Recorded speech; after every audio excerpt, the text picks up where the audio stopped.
കുമാറിലേക്ക് ഒരിക്കൽ ഒന്ന് പോവുകയാണ്. MS അനീഷ് കുമാർ കൂടി നമുക്കൊപ്പം ചേരുന്നുണ്ട്. Aneesh, good morning. അന്നത്തെ ആ ദിവസം നമുക്ക് ആർക്കും മറക്കാനാകില്ല, പ്രത്യേകിച്ച് അത് അനുഭവിച്ചവർക്ക്. ആ ദുരന്ത സമയത്ത് റിപ്പോർട്ട് ചെയ്യാനായിട്ട് അവിടെ പോയപ്പോൾ പലപ്പോഴും വിങ്ങിപ്പൊട്ടുന്ന അവസ്ഥയിലേക്കൊക്കെ നമ്മുടെ സഹപ്രവർത്തകർ പോകുന്ന അവസ്ഥയുണ്ടായിരുന്നു. കാരണം ഇപ്പോഴും എനിക്ക് ഓർമ്മയുള്ളത്, അനീഷ് ഒരു വലിയ പാറയുടെ മുമ്പിൽ നിന്നുകൊണ്ട് ഇത്രയും വലിയ പാറ, എന്നേക്കാൾ പൊക്കത്തിലുള്ള പാറയ്ക്ക് അരികിലാണ് ഞാൻ നിൽക്കുന്നത്. ഈ പാറയൊക്കെ ഒരു രാത്രി വീടിനുള്ളിലേക്ക് ഇടിച്ചു കയറി വരിക, നമ്മുടെ പ്രിയപ്പെട്ടവരെ ഉറ്റവരെയൊക്കെ എടുത്തുകൊണ്ട് പോവുക, കിലോമീറ്ററുകൾ ദൂരം അവരെ കൊണ്ടുപോവുക, അവരില്ല എന്ന് തിരിച്ചറിയാൻ പറ്റാത്ത വിധം ഇവരും അബോധാവസ്ഥയിലാവുക, അത്രത്തിൽ നമുക്ക് കണ്ടു നിൽക്കാൻ കഴിയാത്തൊരു സമയമായിരുന്നല്ലോ. അതെങ്ങനെ ഓർക്കുന്നു ആ ദുരന്ത സമയത്ത്? അശ്വതി, നമുക്ക് 2-3 തരത്തിൽ ഈ ദുരന്തത്തെ വിശേഷിപ്പിക്കാം. കാരണം ആദ്യഘട്ടത്തിൽ എല്ലാം മറന്ന് സ്തബ്ധരായി എന്ത് ചെയ്യണമെന്ന് അറിയാൻ കഴിയാതെ ഈ മുറിഞ്ഞ പുഴയ്ക്ക് ഇരുവശവും നിൽക്കുന്ന ആളുകളായിരുന്നു ആദ്യഘട്ടത്തിൽ. മറുവശത്ത് നിൽക്കുന്നവർക്ക് ഏത് നിമിഷമാണ് അടുത്ത ഉരുൾപൊട്ടൽ വന്ന് തങ്ങളും ആ മലവെള്ളപ്പാച്ചിലിനൊപ്പം താഴേക്ക് ഇരുവരിഞ്ഞു പുഴയിലേക്ക് ഒഴുകിപ്പോവുക, അല്ലെങ്കിൽ ചാലിയാറിലേക്ക് ഒഴുകിപ്പോവുക എന്ന ആശങ്കയിൽ നിൽക്കുന്ന ജനം ഒരു വശത്ത്. മറുവശത്ത് ഈ രക്ഷപ്പെടുത്തിയ ആളുകളുമായി കുതിച്ചു പായുന്ന ആംബുലൻസുകളും അവരെ ആശ്വസിപ്പിക്കാൻ എത്തുന്ന ബന്ധുക്കളും നാട്ടുകാരും, ഒരു നാടൊന്നാകെ അവിടേക്ക് ഒഴുകിയെത്തുന്ന കാഴ്ച. പിന്നീടാണ് ഈ ഫയർഫോഴ്സൊക്കെ ഒരു വശത്ത് ഈ തടിപ്പാലമൊക്കെ നിർമ്മിക്കാൻ ശ്രമിക്കുന്നു, സൈന്യം രംഗത്തെത്തുന്നു. പിന്നീട് നമ്മൾ കണ്ടത് വിറങ്ങലിച്ച് നിൽക്കുന്ന ഒരു നാട്ടിൽ നിന്നും എങ്ങനെ ആളുകളെ പുറത്തേക്ക് എത്തിക്കാം, അല്ലെങ്കിൽ അതിജീവനം എങ്ങനെ സാധ്യമാവും എന്ന രീതിയിലുള്ള ഒരു പ്രവർത്തനം. തീർച്ചയായും ആദ്യത്തെ ആ മരവിൽപ്പിൽ നിന്ന് വിട്ടുമാറി ധീരത അസാമാന്യമായി ആളുകൾ പ്രകടിപ്പിച്ച ഒരു സമയമായിരുന്നു അത്. സൈന്യവും ദുരന്ത നിവാരണ സേനയും ഫയർഫോഴ്സും ഒക്കെ വളരെ സംയോജിതമായ ഇടപെടൽ നടത്തുകയും നിരവധി പേരെ നമ്മൾ കണ്ടു കൈ പിടിച്ച് ആ മരപ്പാലത്തിലൂടെ കുത്തൊഴുക്കിനെ അവഗണിച്ച് പുറത്തേക്ക് എത്തിക്കുന്ന ദൃശ്യങ്ങൾ, കുട്ടികളെ എത്തിക്കുന്ന ദൃശ്യങ്ങൾ, മറുവരെ കൊണ്ടുപോയി കുട്ടികളുമായി പുറത്തേക്ക് വരുന്ന ആരോഗ്യ പ്രവർത്തകരുടെ ദൃശ്യം, തൻ്റെ ജീവൻ പോലും പണയം വെച്ച് വരുന്ന ഡോക്ടറുടെ ദൃശ്യം, അങ്ങനെ വനിതാ ഡോക്ടറുടെ ദൃശ്യം, അങ്ങനെ ഒരുപാട് ദൃശ്യങ്ങൾ നമ്മൾ കാണുന്നു. അപ്പോൾ ആ രക്ഷാപ്രവർത്തനം സത്യത്തിൽ ലോകം ആദരിക്കുന്ന ഒരു രക്ഷാപ്രവർത്തനമായി മാറുന്നു. പിന്നീട് തെരച്ചിലിൻ്റെ ദിനങ്ങളാണ്. കൈമൈ മറന്ന് ജാതി രാഷ്ട്രീയ കൊടി വ്യത്യാസങ്ങളൊന്നുമില്ലാതെ എല്ലാവരും തോളോട് തോൾ ചേർന്ന് DYFIക്കാരും സേവാഭാരതിക്കാരും കോൺഗ്രസ്സുകാരും ലീഗിൻ്റെ ആളുകൾ എല്ലാവരും ഒറ്റക്കെട്ടായി ഒരേ യൂണിഫോം ധരിച്ച് ഒരു പൊതിച്ചോറിൽ നിന്ന് ഭക്ഷണം കഴിച്ച് നിൽക്കുന്ന ഉദാത്തമായ കാര്യവും നമ്മൾ കണ്ടു. പക്ഷേ അപ്പോഴൊക്കെ മനസ്സിൽ വരുന്നത് പിന്നീട് ഈ കുടുംബങ്ങൾ എന്ത് ചെയ്യും എന്ന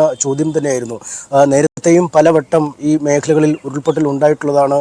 ഈ പുഞ്ചിരിമട്ടത്തും അട്ടമലയിലുമൊക്കെ നേരിയ ചില ഉരുൾപൊട്ടലുകൾ ഉണ്ടായിട്ടുണ്ടെങ്കിലും വലിയ നാശനഷ്ടം ഇതിനു മുമ്പ് അവിടെ ഉണ്ടായിട്ടുണ്ടായിരുന്നില്ല. പക്ഷേ ഈ അതിവർഷം ഏതാണ്ട് 570 മില്ലിമീറ്റർ മഴയാണ് ഒറ്റ ദിവസം കൊണ്ട് ആ മേഖലയിൽ പെയ്തത്. ആ 29-ന് തന്നെ പല ആളുകളെയും മാറ്റാൻ പ്രാദേശിക ഭരണകൂടം, അതായത് പഞ്ചായത്ത് ഒക്കെ ശ്രമിച്ചാലും കുറച്ച് ആളുകൾ ഒരു പക്ഷേ ഇത്ര വലിയൊരു പേമാരി തങ്ങളുടെ മേൽ പതിക്കില്ല എന്ന് ഉറച്ചു വിശ്വസിച്ചിരിക്കാം. പക്ഷേ അതാണ് ഈ രാത്രി 2:17-നും പുലർച്ചെ 4:15-നും ഒക്കെ ഉണ്ടായ ആ വലിയ ഉരുൾപൊട്ടലിൽ താഴേക്ക് പതിച്ചു പോവുകയും ചെയ്തു. എന്തായാലും അതിൻ്റെ ഒരു ആഘാതം നമുക്കൊരു കാലത്തും വാക്കുകളിൽ പറഞ്ഞു തീർക്കാൻ കഴിയില്ല. അവിടെ കണ്ട കാഴ്ചകൾ ഒരിക്കലും വിവരിക്കാൻ കഴിയാത്ത, അല്ലെങ്കിൽ നമ്മൾ പിന്നീട് ഒരുപക്ഷെ ഓർക്കാൻ കഴിയാത്ത, നമ്മൾ ഈ സംഭവങ്ങൾക്ക് ശേഷം മറ്റു വാർത്തകളിലേക്ക് പോകും, അല്ലെങ്കിൽ മറ്റു കാര്യങ്ങളിലേക്കൊക്കെ പോകുമ്പോഴും ഈ ഒരു ഉള്ളിൽ കിടക്കുന്ന ഈ കാര്യം ഇപ്പോൾ തന്നെ നമ്മൾ ചിന്തിക്കുമ്പോൾ, ഈ സംഭവം നടന്നിട്ട് 4 മാസമായി എന്ന് പറയുമ്പോൾ തന്നെ 4 മാസമായോ എന്ന ഒരു തോന്നൽ, ഒരു ആന്തലാണ് മനസ്സിലെത്തുന്നത്. അപ്പോഴും നമ്മുടെ മനസ്സിലുള്ളത് ഈ 4 മാസമായും ഈ വാടക വീടുകളിലും മറ്റ് ബന്ധുവീടുകളിലും ഒക്കെ കഴിയുന്ന ആളുകളുടെ ദൃശ്യങ്ങൾ തന്നെയാണ്. ഈ പലതരത്തിൽ ഈ കേന്ദ്രം സംസ്ഥാനത്തെ പഴിക്കുന്നു, സംസ്ഥാനം കേന്ദ്രത്തെ പഴിക്കുന്നു, അങ്ങനെ പഴിചാരലുകളുമായി മുന്നോട്ട് പോകുമ്പോഴും അവർക്ക് മുന്നിലുള്ള ഭാവി എന്ത് എന്നത് തന്നെയാണ് നമുക്കെല്ലാവർക്കും മുന്നിലുള്ള ചോദ്യം. നഷ്ടപ്പെട്ടവർ നഷ്ടപ്പെട്ടു കഴിഞ്ഞിരിക്കുന്നു, ബാക്കി അവശേഷിക്കുന്നവർ അതിജീവിക്കപ്പെടണം. അതിനുള്ള സാഹചര്യങ്ങൾ എങ്ങനെ നിർമ്മിക്കപ്പെടാം എന്നതാണ് ഇപ്പോഴും വലിയ ചോദ്യമായി. നേരത്തെ അനുമോദൊക്കെ അവിടെ പോയി ആളുകളെ കണ്ട് ഇപ്പോൾ നമ്മൾ പുറത്തേക്ക് കണ്ടത്, നമ്മുടെ തന്നെ പരമ്പരയിലൂടെ പലപ്പോഴും കണ്ടത് അവരുടെ ഒരു നിസ്സഹായാവസ്ഥയാണ്. അതുകൊണ്ട് ഈ പരസ്പര പഴിചാരുകളിനപ്പുറം എന്താണ് ഇനി ആ ജനതയ്ക്ക് വേണ്ടി ചെയ്യാനുള്ളതെന്ന് എല്ലാവരും ഇരുന്ന് ആലോചിച്ചു, അല്ലെങ്കിൽ ആലോചിച്ചൊരു തീരുമാനമെടുക്കണം എന്ന് തന്നെയാണ് നമുക്ക് പറയാനുള്ളത്.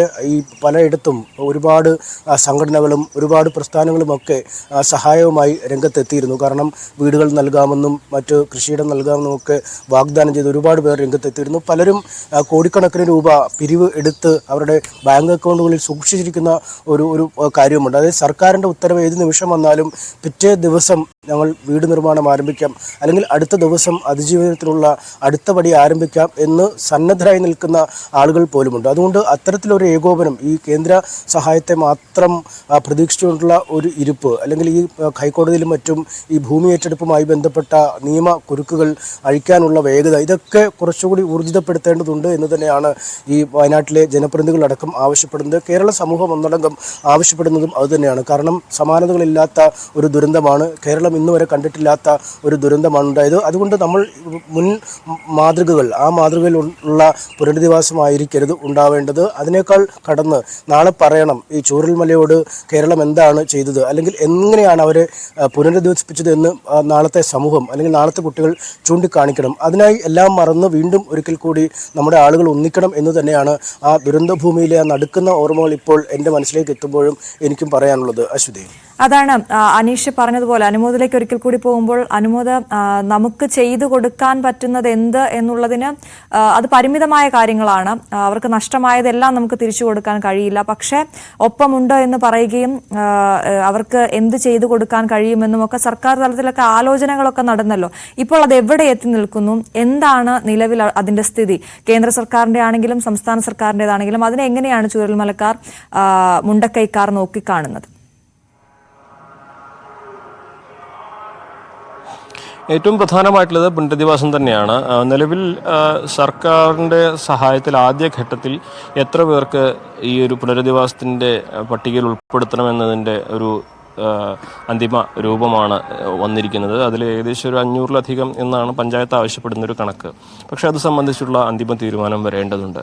രണ്ടാമതായിട്ട് ദുരന്ത നിവാരണ അതോറിറ്റിയുടെയും മറ്റ് ഈ ദുരന്തത്തെ പഠിച്ച ജോൺമത്തായി കമ്മീഷൻ്റെയൊക്കെ അവരുടെ നിർദ്ദേശം 30 മീറ്റർ ദൂരപരിധി എന്നുള്ളതാണ്. അതായത് ഈ ദുരന്തം നടന്ന ഇടത്തുനിന്ന് 30 മീറ്റർ അകലേക്ക് ആളുകൾക്ക് താമസിക്കാം എന്നുള്ളതാണ്. അപ്പോൾ അതിൻ്റെ കാര്യത്തിലും ചില അന്തിമമായിട്ടുള്ള നിർദ്ദേശങ്ങൾ വരേണ്ടതാണ്. അതും പഞ്ചായത്ത് മുന്നോട്ട് വച്ചിരിക്കുകയാണ്. അതിനപ്പുറത്തായിട്ടുള്ളത് ഈ ആളുകളുടെ പുനരധിവാസം എവിടെ എന്നുള്ളതാണ്. നേരത്തെ 2 എസ്റ്റേറ്റുകളാണ് അവർ നോക്കി വച്ചിരുന്നത്. അത് ഹാരിസൺസ് മലയാളത്തിൻ്റെയും എൽസ്റ്റിൻ്റെയുമാണ്. ആ എസ്റ്റേറ്റുകൾ 2 തരത്തിലാണ് അത് സർക്കാരിൻ്റെ നീക്കം. ഒന്ന്, അത് ഏറ്റെടുക്കുക എന്നുള്ളതാണ്. ആ ഏറ്റെടുക്കാനുള്ള നീക്കത്തിനെതിരെയാണ് ഇപ്പോൾ എസ്റ്റേറ്റ് ഉടമകൾ ഹൈക്കോടതിയെ സമീപിച്ചിരിക്കുന്നത്.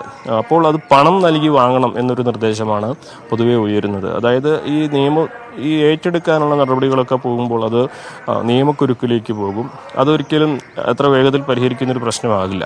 അപ്പോൾ അതിന് പകരം പണം നൽകി ഇത് വാങ്ങിക്കണം എന്ന ഒരു നിർദ്ദേശമാണ് പൊതുവിൽ ഉയരുന്നത്.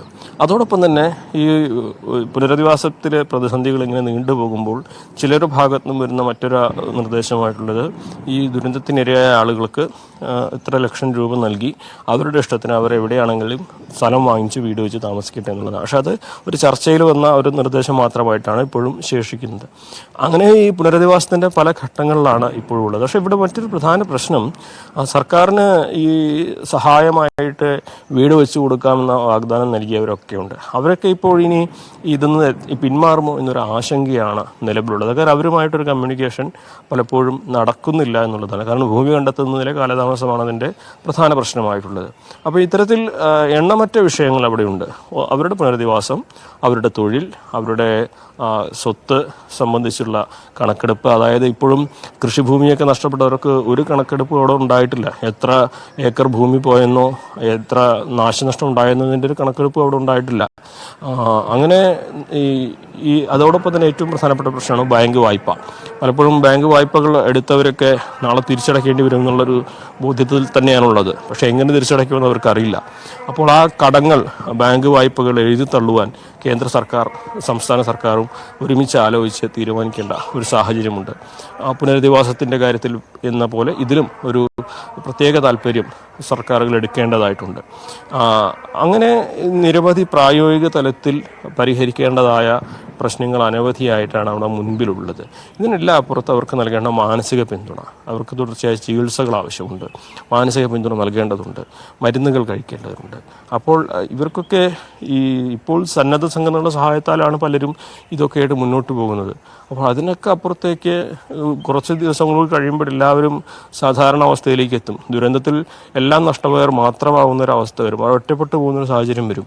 അത്രയും വലിയ ഒരു ദുരന്തത്തെ അതിജീവിച്ചവർക്ക് ഇനി മറ്റൊരു ദുരന്തം നമ്മളായിട്ട്, അതായത് നമ്മുടെ സമൂഹമായിട്ട് നൽകാൻ പാടില്ല. അവിടെയാണ് സർക്കാരിൻ്റെ ഇടപെടൽ കുറെ കൂടി കാര്യക്ഷമമാവേണ്ടത്. 4 മാസം എന്നത് വലിയ ഒരു കാലയളവ് തന്നെയാണ് ആ ദുരന്തബാധിതരെ സംബന്ധിച്ച്. അപ്പോൾ ഇനിയെങ്കിലും ആ പുനരധിവാസത്തെക്കുറിച്ചും അവരുടെ ഈ നഷ്ടമായതിൻ്റെ കണക്കെടുപ്പ് പൂർത്തിയാക്കി അവർക്ക് പുനരധിവസിപ്പിക്കുന്നതിൻ്റെയും അവർക്ക് സാമ്പത്തിക സഹായം നൽകുന്നതിൻ്റെയും കാര്യത്തിലൊരു അന്തിമ രൂപം ഇനിയും നൽകുന്നതിന് കാലതാമസം ഉണ്ടാകരുത്. അതാണ് ആ നാട്ടിൽ നമ്മൾ അത്രയും ദിവസം കണ്ട് ആളുകളോടൊക്കെ സംസാരിക്കുമ്പോൾ മനസ്സിലാവുന്ന ഒരു പ്രധാനപ്പെട്ട കാര്യം. ശരി, CV അനുമോദും MS അനീഷ് കുമാറുമാണ് വിവരങ്ങൾ നൽകിയത്. ദുരന്തത്തെ